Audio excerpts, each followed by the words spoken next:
Terima kasih. Untuk materi selanjutnya yaitu materi ketiga dengan topik surveillance gizi analisis situasi yang akan disampaikan oleh Direktur Gizi Masyarakat Kemenkes RI dan dipandu oleh moderator Novastiani SGZ. Kepada narasumber dan moderator disilakan.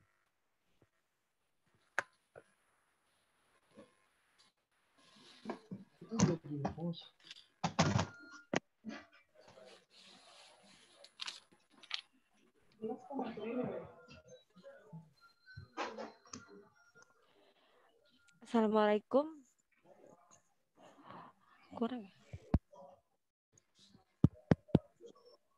Udah masuk. Assalamualaikum warahmatullahi wabarakatuh. Bapak dan Ibu saya hormati, kita sudah sampai di sesi ketiga dengan materi surveillance gizi yang akan disampaikan oleh Ibu Mursita. Sebelum narasumber menyampaikan paparannya, izinkan saya untuk membacakan biodata narasumber. Nama lengkapnya Andri Mursita, bekerja di Direktorat Gizi Kesehatan Masyarakat Indonesia, Pendidikan Magister EPID di Universitas Indonesia. Bapak dan Ibu, kita simak paparan dari Ibu Sita. Kepada Ibu Sita, kami persilakan untuk menyampaikan materi dengan waktu 45 menit. Baik, terima kasih Ibu Nova. Selamat siang Bapak Ibu semuanya. Jelas ya suara saya terdengar? Karena saya harus masuk lagi. Kebetulan di kantornya nggak terlalu mepet ya. Yang terhormat kepada pejabat di lingkungan Dinas Kesehatan Provinsi DKI Jakarta dan di DKI Jakarta. Sebenarnya yang akan saya sampaikan Ibu Sita, ya.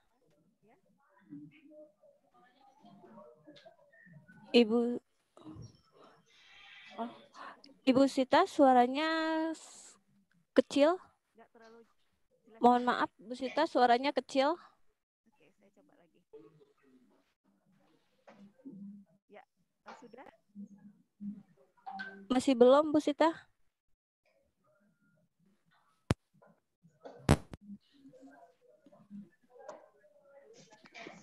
Sudah cukup didengar? Sudah.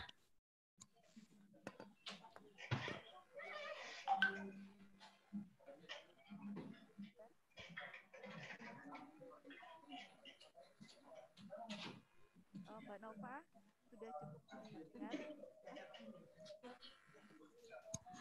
Ibu Sita masih kecil suaranya. Ya.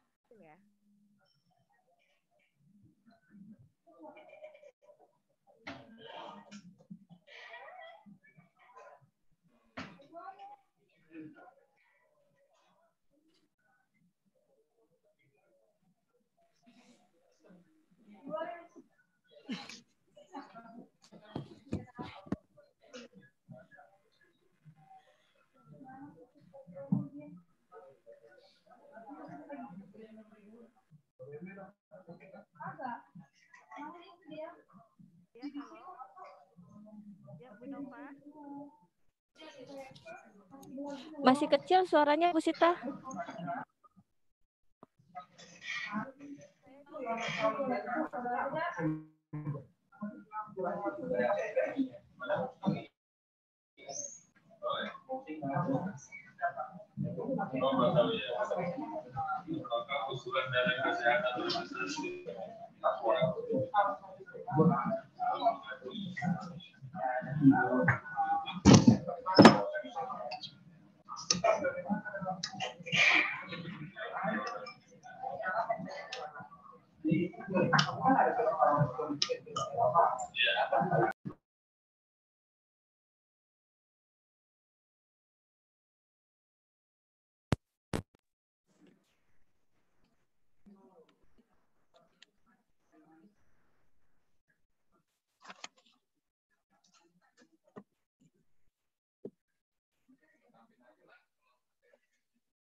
Saya coba pindah dulu ya, Mbak.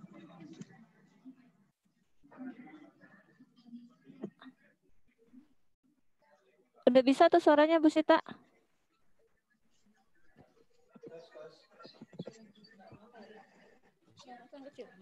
Masih kecil ya Mbak Nova? Sudah pas. Sudah pas? Sudah. Oke.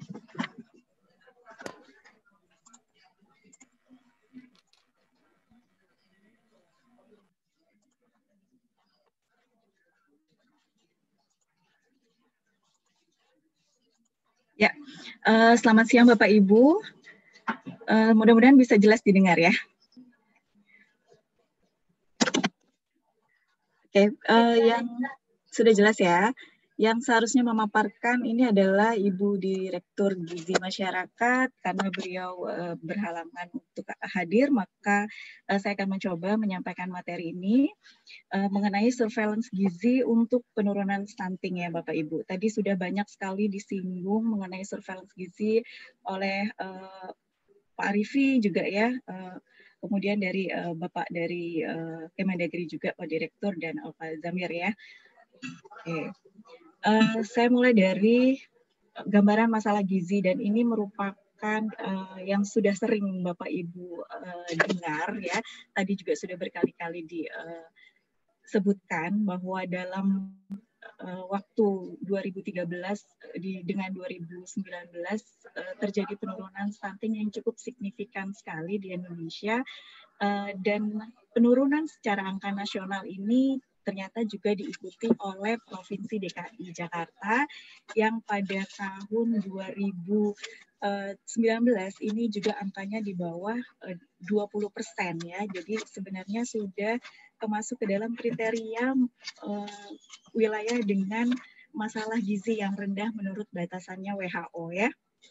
Jadi mudah-mudahan seperti tadi disebutkan target di 2014 yang harus dicapai sebesar 14% ini bisa DKI Jakarta bisa menjadi salah satu provinsi yang mencapai target tersebut dan bisa mendongkrak angka nasional tentunya. Itu yang kita harapkan karena tadi DKI Jakarta punya jumlah penduduk yang besar, pasti angkanya juga akan mendongkrak angka nasional ya. Oke. Bapak Ibu, Bapak Ibu, sebenarnya saya akan banyak nanti mengaitkan dengan kondisi pandemi COVID karena bagaimanapun juga masalah COVID ini cukup berpengaruh ternyata di berbagai tatanan termasuk pelayanan kesehatan dan gizi itu sendiri ya. Kalau kita lihat sebelum masa COVID itu kita juga sudah menghadapi banyak tantangan tentang masalah gizi ini. Masalah kekurangan gizi pada balita ini seperti kita ketahui bersama disebabkan paling dekat atau langsung itu adalah karena kekurangan asupan dan penyakit infeksi ya. Nah, kalau asupannya itu tidak mencukupi, itu kemungkinan bisa disebabkan juga karena pengetahuan pola asuh gitu ya, atau yang paling lebih mendasar lagi adalah dari masalah ekonomi ya, pendapatan gitu, sosial budaya dan lain sebagainya. Nah, untuk kekurangan asupan sampai ke level individu itu tentunya ada perjalanannya ya. Mulai tadi ada juga di chat yang sudah menyinggung tentang pangan dan lain sebagainya ya. Ini memang dimulai dari adanya kegagalan produksi. Kemudian dengan gagal produksi itu akan menyebabkan ketersediaan pangan di tingkat masyarakat itu pasti akan berkurang. Kemudian kalau di masyarakat berkurang maka di rumah tangga juga berkurang dan pada akhirnya akan mempengaruhi asupan gizi di level individu begitu. Nah, hal ini tadi berkaitan dengan pendapatan tentunya ya atau di tingkat rumah tangga kalau daya belinya sudah menurun maka otomatis asupannya juga akan rendah gitu. Selain masalah gizi tadi di Indonesia, kemudian pada sebelum pandemi kita juga sudah banyak dihadapi oleh beberapa tantangan lain seperti konsumsi asupan yang rendah, kemudian pengeluaran untuk makanan yang juga masih rendah, daerah-daerah yang masih mengalami rawan pangan juga masih banyak di Indonesia dan diperparah lagi dengan kondisi ekonomi ya, jadi masih banyak kemiskinan, ada 100 juta lebih kemiskinan di Indonesia. Nah, pada saat pandemi saat ini Bapak Ibu, dengan terjadinya banyak PHK di sektor pekerja baik formal maupun informal, maka otomatis akan mempengaruhi pendapatan dan daya beli di tingkat rumah tangga dan individu. Pada konsumsi gizinya pasti akan berkurang. Nah, satu hal lagi dari sisi ketersediaan pangan sebenarnya dari WFP sendiri sudah menjelaskan bahwa mencukupi ya. Jadi pangan di Indonesia itu mencukupi. Akan tetapi kita juga sudah dapat warning dari BMKG bahwa ternyata pada daerah-daerah tertentu di tahun 2020 ini kita akan mengalami kekeringan ya, musim kekeringan yang lebih panjang dari tahun sebelumnya. Nah, tentu saja ini juga menjadi perhatian kita bersama selain dari masalah COVID itu sendiri ya. Nah, perlu saya jelaskan Bapak Ibu, ternyata di global dengan adanya dengan adanya pandemi COVID ini, ternyata kondisi wasting itu meningkat 15% ya. Kondisi masalah gizi meningkat 15%. Ketika mungkin tindakan juga terbatas, artinya akses pelayanan kesehatan juga terbatas ya, itu akan meningkatkan masalah gizi. Kemudian kalau masalah stunting itu naik setiap 1% ya, kita tahu teori yang sudah sering dipaparkan bahwa itu akan menurunkan GDP sebesar 1% gitu ya, setiap kenaikannya anak stunting. Nah, jadi ini menjadi tantangan yang luar biasa dengan adanya pandemi COVID itu sendiri ya Bapak Ibu. Nah, sebenarnya apa yang dimaksud dengan kekurangan gizi? Di sini kekurangan gizi itu kalau terjadinya pada waktu yang singkat, maka kita menyebutnya sebagai gizi kurang ya, atau masalah akut. Kemudian kalau itu berlanjut dan terjadi secara terus-menerus, maka kita menyebutnya kekurangan gizi yang sifatnya kronis atau biasa disebut dengan stunting. Jadi dua hal ini tidak bisa dipisahkan karena intervensi stunting juga sangat berkaitan dengan intervensinya wasting atau gizi kurang. Ya, Bapak Ibu, ini adalah peta wasting atau balita-balita dengan gizi kurang tadi berdasarkan hasil Riskesdas 2018. Nah, ketika kita overlaykan, kita gabungkan dengan kasusnya COVID, ternyata kasus COVID itu banyak terjadi pada wilayah dengan balita-balita wasting yang prevalensinya sedang sampai dengan tinggi begitu. Nah, tentu saja ini menjadi perhatian kita bahwa pelayanan gizi itu harus tetap berjalan meskipun di masa COVID ya, karena untuk mencegah terjadinya kasus-kasus baru atau tidak memperparah kasus yang sudah ada tentunya ya. Jadi ini adalah analisis spasial yang mungkin juga bisa Bapak Ibu terapkan bagaimana di lingkup Provinsi DKI. Ya, untuk strategi nasional program stunting, saya rasa juga sudah banyak dijelaskan oleh dua pembicara sebelumnya. Jadi di sini saya hanya lebih menekankan kepada apa itu wasting dan apa itu stunting ya. Jadi semoga pemahaman itu bisa terus kita refresh sehingga tidak ada dualisme lagi dalam pemahaman tentang status gizi ini ya.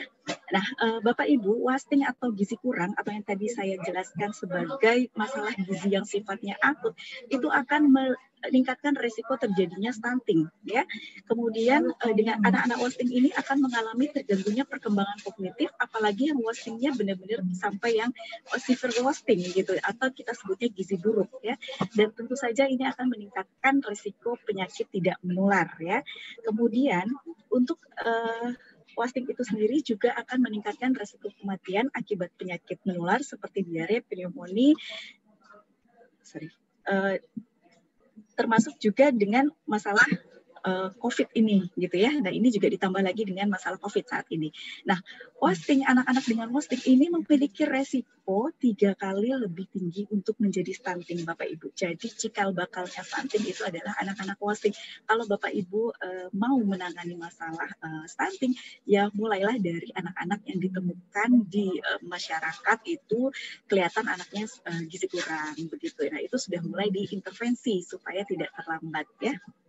Nah, sedangkan stunting itu sendiri adalah terganggu pada jangka panjang akan menyebabkan terganggunya perkembangan yang pertumbuhan tentu saja, dan penurunan produktivitas dan kesehatan yang juga pada akhirnya nanti kalau secara ekonomi akan menurunkan GDP tadi ya. Kemudian stunting ini juga akan meningkatkan resiko kegemukan dan obesitas pada dewasa, dan tentu saja terkait dengan pendapatan di usia dewasa ya. Nah, stunting ini adalah masalah gizi yang sifatnya irreversible Bapak Ibu, jadi tidak bisa dikembalikan atau disembuhkan gitu. Jadi kalau sudah terlanjur jadi stunting ya kita hanya menstimulus saja gitu ya, karena masih banyak yang bertanya kalau sudah stunting diapain gitu ya, karena sebenarnya kita lebih kepada pencegahannya yang diutamakan. Oke, ini adalah kerangka teori yang saya ambil dari jurnalnya Humphrey di tahun 2014. Itu sudah membuat gambaran kerangka teori bahwa stunting itu seperti sebuah lingkaran setan gitu ya. Jadi kalau seorang ibu hamil yang sudah melahirkan anaknya BBLR atau anaknya prematur, itu sudah menjadi cikal bakal menjadi stunting sebenarnya. Kemudian ketika pada sampai usia 2 tahun tidak dipenuhi dengan intervensi yang cukup seperti pemberian makanan pendamping ASI yang memadai gitu ya, kemudian PHBS-nya juga tidak baik. Nah, ini tentu saja akan meningkatkan angka kesakitan dan kematian pada anak-anak tersebut, dan tentu saja juga akan terjadi penurunan kemampuan motorik begitu. Nah, ketika nanti sudah stunting di usia 2 tahun ya, jadi golden period-nya tidak bisa dikejar dan dia tetap stunting, maka ketika memasuki usia sekolah, asupan gizi yang berlebih akan menyebabkan si anak menjadi obesitas ya, karena pertambahan berat badannya itu lebih cepat dibandingkan tinggi. Kemudian kalau pada anak-anak dengan baduta tadi atau di bawah 2 tahun tadi tidak tercukupi secara asupan gizinya, maka otomatis dia akan menjadi anak-anak usia sekolah yang pendek dengan prestasi di sekolah yang tidak baik begitu. Kemudian memasuki usia pubertas juga demikian, ketika dewasa dia mampu untuk membeli asupan yang lebih, maka pada usia dewasa dia akan menderita overweight ya, overweight atau obesitas, hipertensi, pokoknya penyakit-penyakit PTM. Sementara pada dewasa dia yang tidak cukup asupannya, otomatis ya secara IQ-nya rendah dan pendapatannya juga rendah. Begitu seterusnya ketika itu terjadi pada dewasa perempuan yang dia akan menjadi seorang ibu dan melahirkan generasi berikutnya, ketika tidak tercukupi secara nutrisi pada masa prakonsepsi, maka dia juga akan menjadi ibu hamil yang kek ya, ibu hamil yang anemia, ibu hamil yang bermasalah kesehatan dan gizi sehingga kembali melahirkan menjadi anak-anak yang BBLR dan prematur begitu. Nah, ini sebuah lingkaran setan yang diperkuat oleh rendahnya pengetahuan dan perilaku. Sebenarnya ketika pengetahuannya berubah, perilaku kita berubah, maka kita bisa memutus rantai lingkaran ini gitu. Jadi itu yang menjadi poinnya juga di dalam percepatan penurunan stunting ini. Di pilar yang kedua kita perlu ada kampanye perubahan perilaku ya. Oke. Ini adalah tantangan kita menurunkan stunting Bapak Ibu. Jadi tadi sudah disebutkan berkali-kali ya, merupakan tugas yang berat sekali di tahun 2024, ditambah lagi kondisi pandemik saat ini, kita harus menurunkan stunting sebesar 14% dan wastingnya sebesar 7% ya. Dua indikator ini merupakan program prioritas nasional yang sekali lagi tidak diselesaikan oleh kesehatan, tapi juga oleh berbagai lintas sektor. Dan satu lagi yang juga menjadi tantangan kita adalah kita punya angka prevalensi ibu hamil yang masih cukup tinggi Bapak Ibu, 48,9%, kemudian ibu hamil dengan KEK-nya juga masih cukup tinggi yaitu 17,3%. Ya, kemudian dengan pentingnya stunting sebagai program prioritas nasional, tadi juga sudah dijelaskan, kita punya strategi nasional percepatan penurunan stunting dengan Bapak Ibu melaksanakan aksi integrasi intervensi penurunan stunting di daerah ya. Nah, Bapak Ibu, untuk PIC dalam 8 aksi percepatan penurunan stunting untuk Dinas Kesehatan itu adalah di aksi yang ketujuh, yaitu pengukuran dan publikasi stunting. Namun demikian tidak lepas dari aksi-aksi yang lain ya, peran Dinas Kesehatan juga tidak lepas dari aksi yang lain, termasuk di aksi analisis situasi. Nah, ini juga sangat membutuhkan informasi, data-data yang bisa disumbangkan oleh teman-teman dari Dinas Kesehatan ya. Kalau teman-teman Bangda nanti mengukur Bapak Ibu pencapaian untuk aksi yang ketujuh ini, setidaknya teman-teman di kabupaten kota bisa menyediakan data stunting itu sampai ke level desa, kemudian ada semua balita mungkin diukur gitu ya, ada pengukuran stuntingnya gitu sampai ke level desa. Ya. Nah, oleh karena itu, jauh sebelum adanya Strana sebenarnya kita sudah memiliki program penguatan sistem surveillance gizi. Dengan adanya Strana, saya rasa ini justru malah jadi saling menunjang begitu ya, karena di dalam arah kebijakan kita punya. Kita salah satunya adalah percepatan perbaikan gizi masyarakat dan melalui penguatan sistem surveillance gizi gitu. Jadi salah satu untuk mencapai pemenuhan aksi ketujuh dengan mendukung aksi-aksi lainnya itu bisa dilakukan melalui sistem surveillance gizi, Bapak Ibu. Ya. Untuk intervensi spesifik tadi yang ada di kesehatan, kita punya program-program intervensi spesifik seperti promosi dan konseling PMBA atau konseling menyusui juga ya, kemudian pemantauan pertumbuhan dan perkembangan ya, yang ini juga menjadi salah satu sumber informasi utama untuk kegiatan surveillance gizi. Lalu intervensi untuk gizi mikro seperti suplementasi TTD ibu hamil, remaja, dan vitamin A, juga untuk suplementasi zat gizi makronya ya, seperti pemberian makanan tambahan bagi balita yang gizi kurang tadi dengan ibu hamil dengan risiko kek, dan ada tata laksana gizi buruk. Ini adalah intervensi spesifik kita yang dilingkupi semuanya diperkuat oleh kegiatan surveillance gizi yang berfungsi sebagai monitoring dan evaluasi dari pelaksanaan intervensi-intervensi tersebut. Okay. Bapak Ibu, kebijakan tentang surveillance gizi ini sendiri sudah tercantum di dalam Permenkes nomor 14 tahun 2019 ya Bapak Ibu. Jadi unsur dalam pelaksanaan surveillance gizi itu ada 3 unsur, yaitu assessment, ada analisis, dan ada action ya. Jadi ketika kita melaksanakan surveillance gizi itu tidak cukup hanya satu unsur ya Bapak Ibu, jadi harus dilaksanakan ketiga unsurnya. Itu yang baru kita sebut sebagai surveillance gizi itu di kesehatan ya. Nah, apa itu assessment? Assessment adalah suatu bentuk pengukuran ya. Seperti tadi aksi ketujuh itu adalah bagian dari assessment ya. Ada pengukuran stunting ya, pengukuran status gizi. Nah, itu bisa diperoleh dari kegiatan pemantauan pertumbuhan tadi yang ada di Posyandu, atau peran serta masyarakat biasanya juga sangat berpengaruh sekali, sangat kita butuhkan sebagai pelapor ya, pelapor untuk suspek-suspek kasus misalkan, atau juga ada sumber lain untuk assessment yaitu melalui data-data survei ya. Nah, semua itu tadi sudah dibahas oleh Pak Jamhir juga, semua itu menjadi satu kesatuan sebagai dasar untuk kita melakukan tadi analisis situasi juga gitu ya.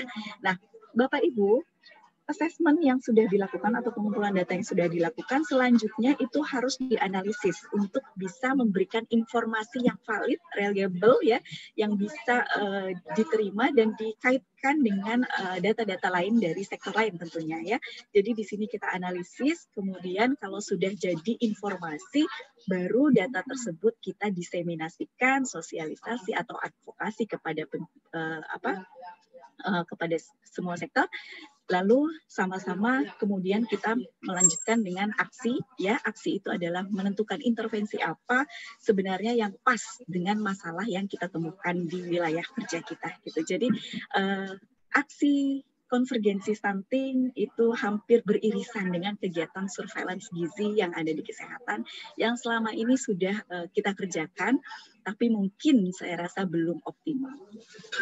Ya, Bapak Ibu, sumber informasi surveillance gizi ini kita rangkum di dalam pencatatan pelaporan. Tadi Pak Arifi sudah menyinggung tentang IPPGBM.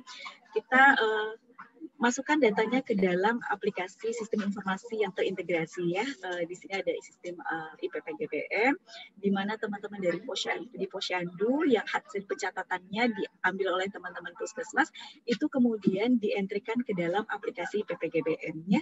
Jadi di sini kita konsepnya adalah surveillance gizi, bukan data survei, sehingga Bapak Ibu, data yang dihasilkan dari sistem informasi kita ini sudah berbunyi by name by address-nya, gitu. Jadi kalau Bapak Ibu ingin melakukan intervensi kepada sasaran tertentu, itu sudah ada di PPGBM siapa yang mau diintervensi dengan by name by address, gitu ya. Nah, itu yang kita harapkan teman-teman di DKI Jakarta juga bisa memanfaatkan itu secara secara optimal, sehingga bisa bermanfaat untuk semua sektor, ya, nggak cuma di kesehatan, gitu. Nah, informasi PPGBM ini Bapak Ibu karena berbasis internet, maka ketika sudah di-entry itu bisa langsung dilihat oleh teman-teman di kabupaten maupun di provinsi. Tentunya kami mempunyai manajemen data dan user yang sangat ketat sekali, ya, sehingga setidaknya kalau ada yang mau melihat, sementara kita ada dashboard, tapi kalau untuk lebih jauh ke by name address itu perlu koordinasi. Jadi Bapak Ibu di lintas sektor lain silakan berkoordinasi dengan teman-teman di Dinas Kesehatan, ya. Oke. Ini merupakan sedikit feedback juga kepada teman-teman Bapak Ibu di kesehatan, ya. Jadi data yang sudah masuk ke dalam sistem kami itu sebenarnya kita punya 16 juta data, ya, dari 19 juta sasaran balita yang ada di Indonesia. Itu ada 19 juta. Kalau sasaran proyeksi itu mencapai 23 juta. Nah, kalau pakai sasaran proyeksi DKI biasanya paling paling nggak mau, gitu, karena banyak penduduk DKI yang ternyata migrasi, gitu.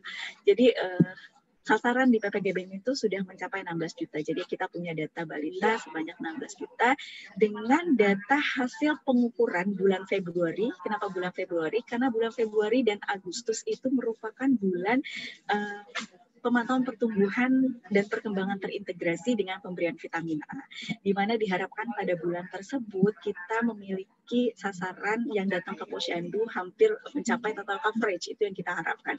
Sehingga ketika kita melakukan pengukuran, penimbangan, maka kita akan mendapatkan data yang lengkap. Nah, itu. Nah, ternyata dari data 16 juta tersebut yang berhasil terentry dari seluruh Indonesia itu ada 9 juta atau 57,1%, ya Bapak Ibu, dari sasaran yang ada.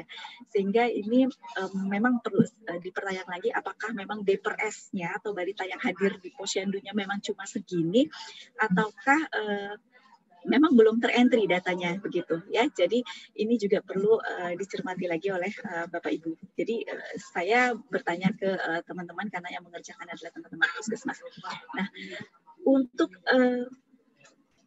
hasil persentase entry data pada bulan Februari ini, ya, bisa kita lihat itu masih ada 15 provinsi yang entry datanya masih di bawah 50%, ya. Kalau angkanya Indonesia 57,1, ternyata masih ada 15 provinsi lagi yang di bawah 50%. Seperti DKI Jakarta termasuk salah satunya yang hanya 30,2%. Nah, ini juga perlu diklarifikasi apakah memang DPRS-nya di DKI Jakarta hanya 30%, mengingat DKI juga daerah perkotaan, ya, yang mungkin banyak yang sudah tidak datang ke Posyandu, begitu, ya. Nah, ini juga menjadi tantangan sendiri nih untuk kita, apakah memang hanya di Posyandu pemantauan pertumbuhannya atau juga sudah melibatkan PAUD, ya, gitu. Jadi sasaran yang terukurnya harusnya lebih banyak, gitu, ya. Ya, Bapak Ibu, dari data di bulan Februari yang kita rekam, itu kita mendapatkan data prevalensi sebagai berikut ya. Jadi ada, kalau kita melihat status gizi dari ketiga indeks ya, berat badan seorang anak yang berat badannya tidak sesuai dengan umurnya itu ada 9,8% di Indonesia dari hasil surveillance gizi yang tadi hanya terestri 57,1% dari seluruh sasaran ya. Kemudian anak-anak yang stunting itu hanya 14,1 ya. Nah, kalau ini sebenarnya udah tercapai ya angka 2024 tadi. Ya, tapi balik lagi ini baru dari 57,1% ya. Sementara untuk wastingnya sendiri saya rasa tidak terlalu berbeda jauh ini dengan wasting yang dihasilkan dari SSGBI ya. Survei SSGBI itu 7,4. Nah, ini ada 6,7 anak-anak wasting termasuk di dalamnya anak gizi buruk juga ya yang wasting ini. Nah, mengingatkan saja, ini hanya sebuah tools, Bapak Ibu. Jadi ketika toolsnya diisikan dengan baik, maka akan menghasilkan informasi yang baik. Oleh karena itu sangat diperlukan sekali validasi data, penjagaan mutu data di lapangan, ya, mulai dari posyandu, persiapan alatnya, kemudian kadernya yang juga harus terlatih ya, kadernya mampu untuk melakukan pengukuran dan penimbangan dengan baik, maka kualitas data ini akan tetap terjaga sampai di tangannya Bapak Ibu begitu. Dan sekali lagi untuk merepresentatifkan data-data ini ya, mungkin di tempat saya sesuai nggak sih prevalensinya, maka silakan saya kembalikan kepada Bapak Ibu bahwa apakah sudah total coverage ya, apakah sudah semua balitanya dientrikan. Nah, kalau belum, berarti harus ada effort lagi untuk memenuhi data-data tersebut bisa masuk ke dalam sistem ya, sehingga bisa dimanfaatkan secara optimal. Oke. Nah, Bapak Ibu, ini saya coba melihat ke dalam di Provinsi DKI Jakarta data penimbangan bulan Februarinya yang tadi hanya masuk sebanyak 30%-an ya. Itu didapatkan bahwa berat badan kurangnya itu ada 5,4, kemudian yang stuntingnya 7,6 ya, yang gizi kurangnya 4,5. Sekali lagi nih stuntingnya juga sudah tercapai kalau tadi ada tracknya yang dibuat oleh Pak Rifi ya, yaitu 8% gitu ya. Ini juga sudah tercapai untuk DKI begitu. Nah, kalau kita lihat lagi Bapak Ibu, apakah kondisi 7,6% ini sama di setiap wilayah di DKI Jakarta? Ternyata tidak ya Bapak Ibu. Itu sangat terlihat sekali di sini bahwa penyumbang terjadinya stunting dan wasting itu adalah dari Kepulauan Seribu ya.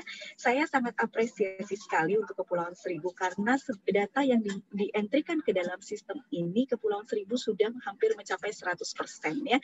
Luar biasa sekali. Terima kasih untuk tim di Kepulauan Seribu, sehingga ketika nanti sudah diyakini bahwa Kepulauan Seribu menjaga kualitas datanya dengan baik, maka Kepulauan Seribu sudah bisa meyakini bahwa inilah angka stunting yang ada di wilayah kerjanya teman-teman di Kepulauan Seribu ya, 14,2%, dan wastingnya itu 7% ya. Silakan ini bisa, saya rasa bisa sekali untuk digunakan oleh Bapak Ibu di Kepulauan Seribu untuk mengambil kebijakan untuk di-sharing kepada sektor-sektor terkait dalam rangka menentukan intervensi ya. Nah, ketika saya buka lagi sampai ke level kecamatan, puskesmas, di Kepulauan Seribu ini ada 2 yang kosong, Kelurahan Pulau Tidung dan Kelurahan Pulau Kelapa. Apakah memang entry datanya digabung dengan kecamatan ataukah memang belum melakukan entry data? Tapi di sini bisa dilihat hanya sebagai gambaran saja, di Kepulauan Seribu itu sendiri pun kita bisa lihat wilayah lebih prioritas lagi untuk ditangani, yaitu kecamatan Kepulauan Seribu Utara ya. Jadi di sini stuntingnya yang paling tinggi 21% dibandingkan dengan wilayah kecamatan atau kelurahan lain ya Bapak Ibu. Jadi sebenarnya untuk Kepulauan Seribu ini sudah bisa sekali memanfaatkan data surveillance gizi yang melalui PPGBM ini untuk sebagai dasar pengambilan keputusan ya. Oke. Nah, selain itu Bapak Ibu, di dalam sistem kami juga melengkapi data-data seperti sebagai analisis determinan terjadinya masalah gizi gitu. Jadi kalau ada anak-anak stunting tersebut ya, perlu kita melakukan pengkajian gitu, istilahnya pengkajian apa saja faktor-faktor yang ternyata berpengaruh di wilayah kerjanya, seperti misalkan tadi Kepulauan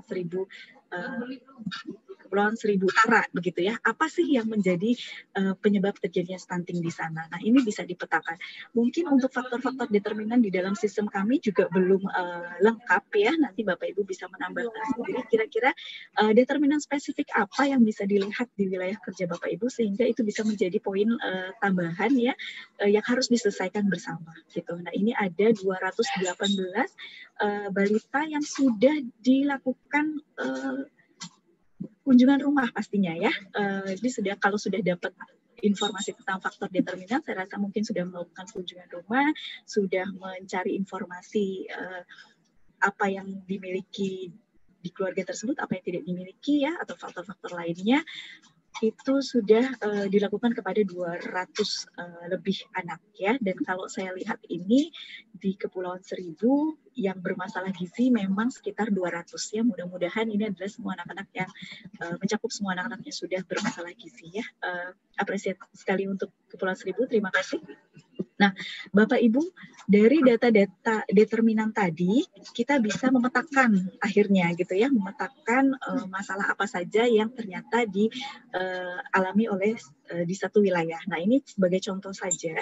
Jadi dari memanfaatkan data IPPGBM kami, maka Bapak Ibu bisa memetakan berapa yang misalkan tidak punya jaminan kesehatan, yang tidak punya akses terhadap air bersih, jamban sehat, atau ada kecacingan atau tidak. Nah, seperti itu bisa dipetakan ya. Nah, kalau sudah dipetakan, tentu saja hasil pemetaan tersebut bisa disampaikan sebagai sebagai aksi ya, sebagai aksi didesiminasikan, diadvokasi atau disosialisasikan ya. Jadi silakan bisa disampaikan hasil surveillance gizinya lintas program, lintas sektor ya, kepada kader, aparat desa gitu.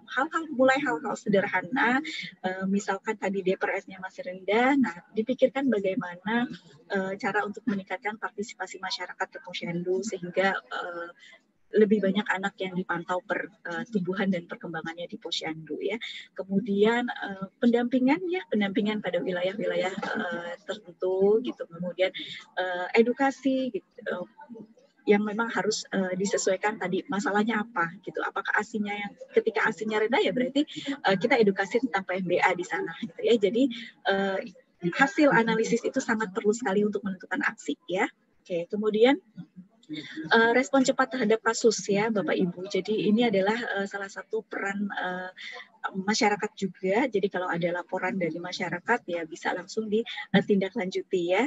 Kemudian ada melakukan penyelidikan epidemiologi ya. Kalau ada anak-anak dengan wasting tadi gizi kurang, itu bisa langsung dilakukan penyelidikan epidemiologi. Kira-kira di sekitar rumahnya itu ada anak lagi nggak sih yang menderita gizi kurang gitu? Apakah karena pola makan di lingkungannya yang berubah atau ada apa gitu ya? Nah, itu bisa lebih dalam nanti dilakukan pelacakan ya. Kemudian diseminasi disampaikan kepada program melalui berbagai wadah ya tentunya.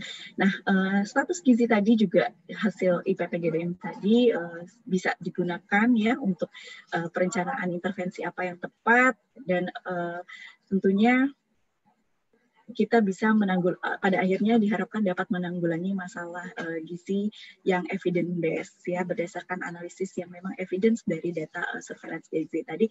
Jadi perencanaannya tidak berdasarkan tahun kemarin lagi gitu ya, tapi memang benar-benar evidence ya. Nah, ini adalah contoh rekomendasinya ya Bapak Ibu, ini hanya contoh saja. Ketika nanti Bapak Ibu bisa memetakan datanya, itu baru data PPGBM. Kalau Bapak Ibu punya data lain yang bersumber dari sektor lain, silakan ya. Data kemiskinan, data pangan, kerawanan pangan, dan lain sebagainya itu bisa di-overlay-kan sehingga bisa disimpulkan atau rekomendasinya itu bisa lebih tajam gitu ya. Sebenarnya masalahnya apa, kemudian siapa nih peran lintas sektor yang bisa terlibat gitu dalam memberikan intervensi tersebut gitu ya. Jadi rekomendasi ini sangat perlu sekali. Ini hanya contoh rekomendasi saja sehingga nanti kita bisa menentukan intervensi yang tepat. Nah, Bapak Ibu, Kembali lagi kalau kita melaksanakan surveillance gizi itu tadi adalah pemantauan dan evaluasi terhadap kegiatan pelayanan gizi tentunya. Nah, pelayanan gizi itu seperti apa saat ini? Tentunya juga saya akan menginformasikan karena di masa adaptasi kebiasaan baru ini sebenarnya dari sisi pelayanan gizi banyak pertanyaan ya dari sisi pelayanan gizi. Ini tidak ada perubahan dalam hal pelaksanaan pelayanan ya. Kita sudah mengeluarkan surat edaran Dirjen Kesmas ya tentang pelayanan gizi itu sendiri. Poin-poin yang mungkin bisa saya highlight di sini adalah perlu kita memastikan ketersediaan distribusi suplementasi tadi ya, karena program intervensi kita ada pemberian TTD, kemudian PMT, vitamin A, nah itu harus kita pastikan ketersediaannya ya. Kemudian tablet tambah darah yang tetap diberikan kepada ibu hamil dengan tentu saja berkoordinasi dengan medis ya ketika ibu hamilnya mungkin ODP atau PDP. Kemudian makanan tambahan ya yang selama ini kita prioritaskan untuk ibu hamil dengan kekurangan energi kronik atau balita dengan gizi kurang ya. Ini bisa diperluas sasarannya ketika terjadi pandemi karena situasinya kan situasi darurat ya,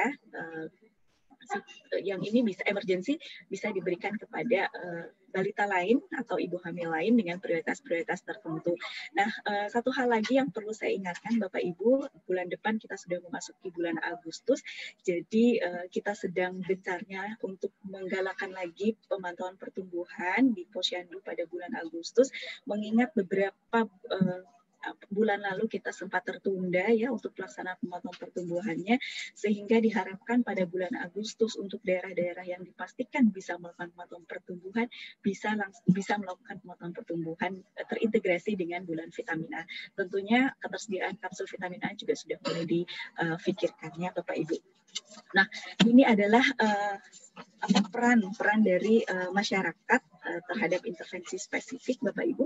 Jadi terkait dengan perbaikan pola konsumsi ya, penerapan PMBA berbasis makanan lokal keluarga untuk balita. Tadi juga saya sempat dengar ada pertanyaan dari teman-teman Aini ya atau konselor lah ya.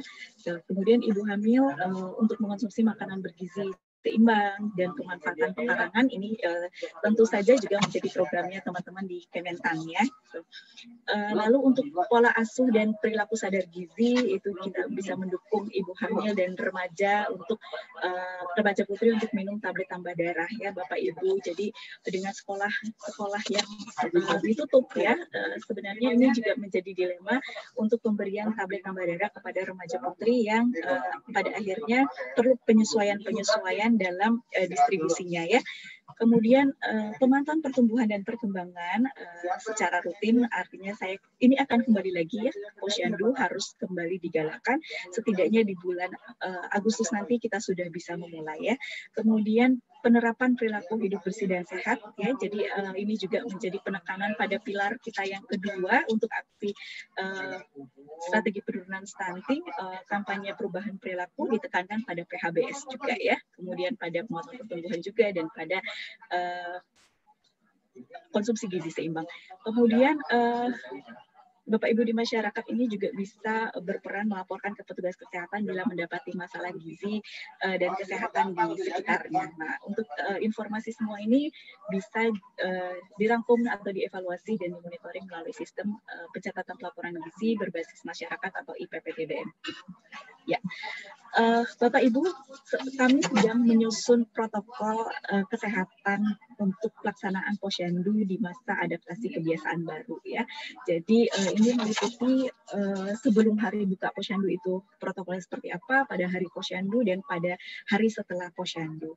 Nah, untuk pelaksanaan Posyandu, operasionalnya Posyandu sendiri itu mengacu kepada surat edaran dari Kemendagri ya, karena memang regulasinya ada di Kemendagri. Jadi kita menyesuaikan di mana hari buka Posyandu itu juga mengikuti kebijakan dari daerah masing-masing ya. Jadi kami di kesehatan hanya bisa menghimbau bahwa pemantauan pertumbuhan itu sangat penting sekali gitu ya. Nah, ketika Posyandunya tidak aktif, maka penguatan dalam asuhan gizi secara mandiri atau biasanya disebut pemantauan pertumbuhan secara mandiri itu dilakukan oleh orang tua ya di rumah gitu. Bukan seperti di posyandu yang nimbang terus dicatat begitu ya, atau dilihat pertumbuhannya, tidak seperti itu, tapi lebih kepada memantau perkembangan si anak ya. Kalau ada timbangan ya silakan ditimbang, kemudian bisa dilaporkan atau kepada kadernya gitu ya, bahwa anaknya sekian berat badannya gitu. Tapi yang lebih penting adalah di dalam asuhan gizi secara mandiri di rumah itu kita lebih fokus kepada bagaimana di keluarga bisa menyediakan atau mengkonsumsi makanan bergizi seimbang, kemudian makan buah sayur untuk imun ya, kemudian batasi konsumsi makanan yang mengandung gula, garam, lemak, olahraga, aktivitas fisik ya, kemudian lakukan kegiatan-kegiatan yang menyenangkan bersama keluarga. Nah, ketika nanti ada posyandu yang tidak buka, kemudian asuhan gizi ini dilakukan secara mandiri di rumah, maka orang tua harus diingatkan ketika nanti ditemukan anaknya mulai tidak nafsu makan, berat badannya Izin Ibu Sita, 5 menit lagi waktunya. Baik. Penurunan berat badan, kemudian juga ada penyakit-penyakit infeksi yang diderita oleh si anak, maka orang tuanya harus memberikan informasi ini kepada kader ya atau tenaga kesehatan ya setempat. Baik, ini adalah sekilas tentang protokol kesehatan yang sedang kita bangun untuk posyandu ya Bapak Ibu. Jadi tadi juga sudah disinggung, mungkin akan lebih banyak melalui kunjungan rumah dilakukan ya ketika memang anaknya tidak bisa hadir di posyandu atau posyandu tersebut tidak buka.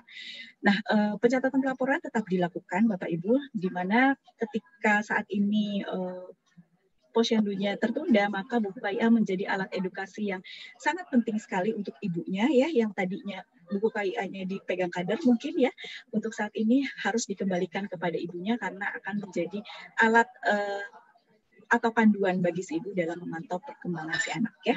Nah, di kesimpulan Bapak Ibu, pelayanan gizi ini harus tetap dilakukan selama masa pandemi dengan modifikasi sesuai keadaan wilayah ya. Kemudian pelaksanaan pelayanan itu wajib memperhatikan prinsip pencegahan penularan infeksi, jadi kita buatkan protokol-protokol pelayanan.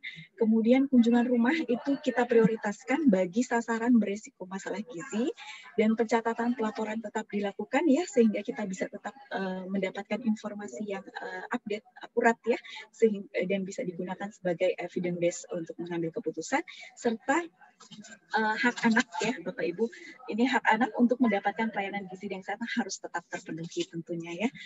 Jadi itu yang perlu diingat. Ini adalah media-media KIE yang kita miliki yang Bapak Ibu bisa akses melalui Bitly Pedoman Gizi Masyarakat. Demikian yang bisa saya sampaikan Bapak Ibu atas perhatiannya. Terima kasih. Assalamualaikum warahmatullahi wabarakatuh. Saya serahkan kepada moderator. Terima kasih atas paparannya yang sangat informatif. Sekarang tiba waktunya diskusi. Di sini udah ada beberapa pertanyaan, tapi saya buka termin pertama dengan 3 pertanyaan, yaitu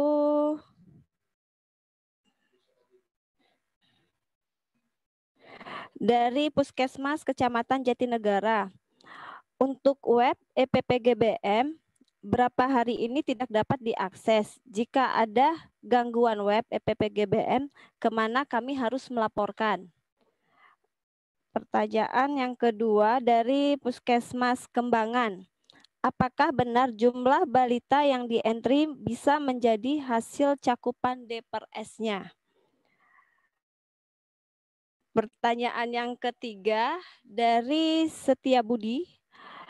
Ya, untuk EPPGBM ada opsi menarik data berdasarkan NTOB.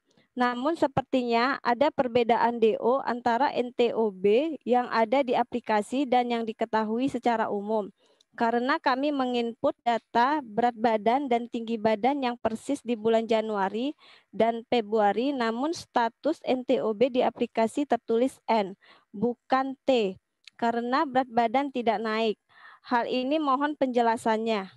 Karena kami berharap tarikan data NTOB di aplikasi bisa sesuai sehingga dapat dicocokkan dengan data NTOB milik PKK. Terima kasih. Baik, Ibu Nova, saya langsung jawab ya. Bisa didengar ya, Bu? Tadi yang pertama. Ibu Sita, suaranya kecil. Ini sudah cukup? Sudah. Oke, jadi saya coba jawab yang pertama, akses internet ya. Biasanya kalau kita masuk ke dalam sistem itu banyak yang mempengaruhi ya. Kondisi servernya juga kami di pusat, kemudian internet Bapak Ibu juga di wilayah Bapak Ibu juga mungkin ada terganggu begitu, sehingga pada saat kita buka ada atau mempengaruhi atau tidak bisa login. Tapi dicoba saja beberapa saat kemudian, kalau sinyalnya kuat sebenarnya tidak ada masalah dalam pengaksesan aplikasi kita ya. Nah, untuk ketika kita melakukan perbaikan dari sistem, biasanya kita menginformasikan terlebih dahulu gitu. Jadi kalau kita lagi maintenance, pasti kita informasikan secara berjenjang ke provinsi bahwa kita sedang maintenance sehingga tidak bisa diakses seperti itu. Tapi kalau tidak ada informasi, saya rasa itu hanya masalah di wilayah masing-masing saja.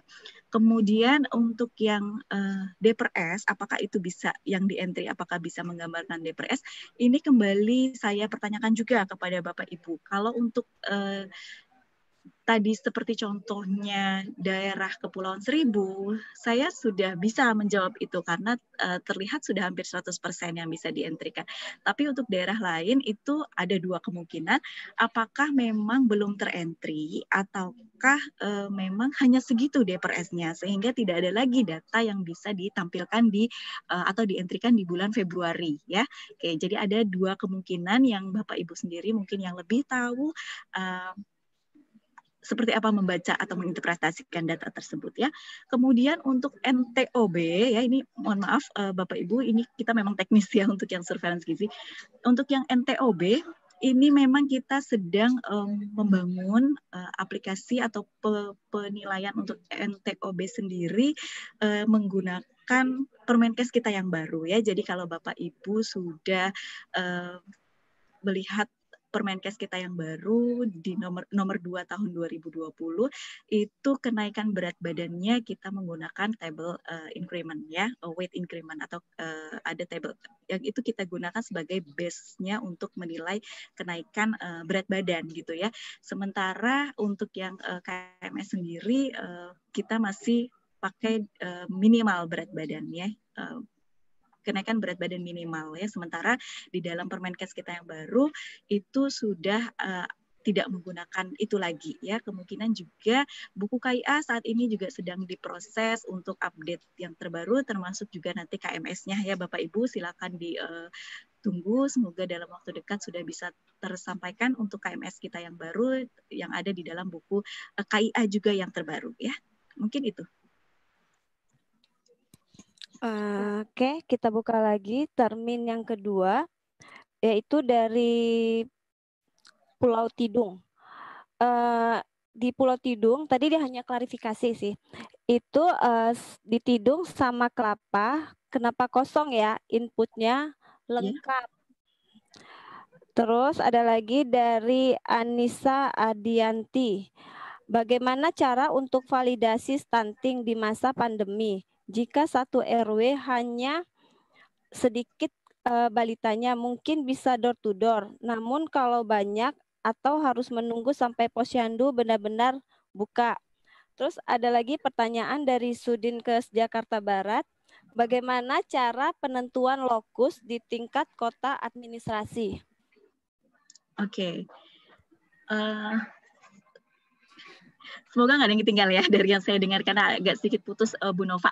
Jadi klarifikasi tadi Pulau Tidung sebenarnya sudah entry ya? Iya. Pulau Tidung dan Kelapa sudah entry ya? Mungkin ada salah login, maksudnya ada masuk ke login yang kecamatan mungkin ya. Oke, saya tidak mempermasalahkan itu karena untuk Kepulauan Seribu ini saya merasa sudah cukup baik sekali ya, capaiannya juga sudah cukup baik, dan saya rasa ketika Bapak Ibu yakin bisa menjaga mutu datanya mulai dari penimbangan di Posyandu sampai kualitas kader dalam mengukur misalkan, itu sudah sangat representatif sekali untuk daerah Kepulauan Seribu ya. Oke, kemudian tadi stunting ya, stuntingnya banyak ya, kemudian susah kalau door to door. Nah, di sini kan kita dari awal saya sudah menjelaskan keterkaitan stunting dengan wasting begitu ya. Jadi silakan Bapak Ibu memprioritaskan ya sasaran mana yang akan dikunjungi. Yang diprioritaskan biasanya mungkin mulai dari kelompok umur boleh ya. Jadi baduta dulu yang mau diprioritaskan silakan. Anak-anak yang wasting dulu silakan gitu ya. Nanti kalau yang wastingnya, karena wasting ini kan sifatnya akut ya, jadi harus segera diintervensi. Ketika nanti yang wastingnya sudah selesai didatangi, ya baru anak-anak yang stunting, mungkin begitu. Jadi tidak Bapak Ibu tidak harus melakukan kegiatan yang pada akhirnya lebih dari tenaga yang ada di wilayah kerja ya gitu. Jadi silakan disesuaikan saja. Mau dengan kalau hanya edukasi, saya rasa kalau memang sinyalnya mencukupi, semua ibu balitanya punya akses internet ya, atau setidaknya grup WA ya, saya rasa sudah banyak sekali modifikasi dalam pelayanan program yang pada saat pandemi ini tadi juga sudah diceritakan di DKI Jakarta sudah banyak mengembangkan dalam hal pelayanan pada masa pandemi ini, sehingga saya rasa juga bisa ditiru ya gitu. Ada media komunikasi melalui WA juga bisa gitu ya. Oke. Selanjutnya pertanyaan yang ketiga apa ya tadi Bu Nova? Halo? Bagaimana cara menentukan lokus di tingkat kota administrasi? Tingkat kota administrasi ya. Tadi sebenarnya sudah ada pertanyaan sebelumnya. Saya sedikit menyimak tadi pada saat pemaparan sebelumnya ya. Untuk di level kabupaten kota itu sudah dibunyikan di dalam perpresnya stunting ya, yang saat ini sedang proses kelompok kecil dan sebentar lagi mungkin akan ditandatangani di Kumham. Jadi di situ dijelaskan bahwa untuk kabupaten kota pemilihannya itu berdasarkan jumlah prevalensi, kemudian jumlah stunting, kemudian prevalensi stunting, tingkat kemiskinan gitu ya. Jadi atau ada juga komitmen-komitmen di kabupaten kota yang juga menjadi pertimbangan untuk menentukan lokus gitu. Jadi saya rasa itu poin-poin kenapa kabupaten ini jadi lokus, kenapa kabupaten ini tidak begitu.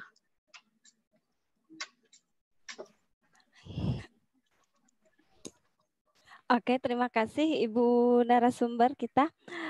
Saya akan menyimpulkan dari acara ini, yaitu masalah kekurangan gizi karena asupan, infeksi, dan masalah ekonomi. Dampak pandemi dan mempengaruhi terhadap status gizi di Indonesia, meningkatnya wasting, intervensi stunting dan wasting sangat berkaitan. Pelayanan gizi tetap berjalan walaupun kondisi pandemi COVID ini. Kita cegah stunting di usia 2 tahun. Terus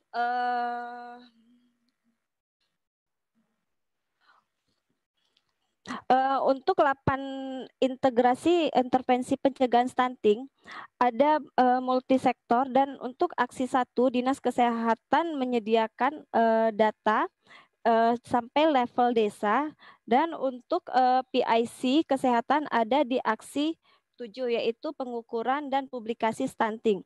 Spesifik ada 30% ada di kesehatan dan sensitif 70% ada di multisektor. Alhamdulillah sesi ini berjalan dengan lancar. Terima kasih atas partisipasi Bapak dan Ibu semua. Terima kasih dan apresiasi kepada Ibu narasumber. Semoga sesi ini sangat bermanfaat untuk kita semua. Bapak dan Ibu, saya akhiri sesi ini dengan mengucapkan alhamdulillahirabbil alamin, wabillahi taufiq hidayah. Wassalamualaikum warahmatullahi wabarakatuh. Untuk acara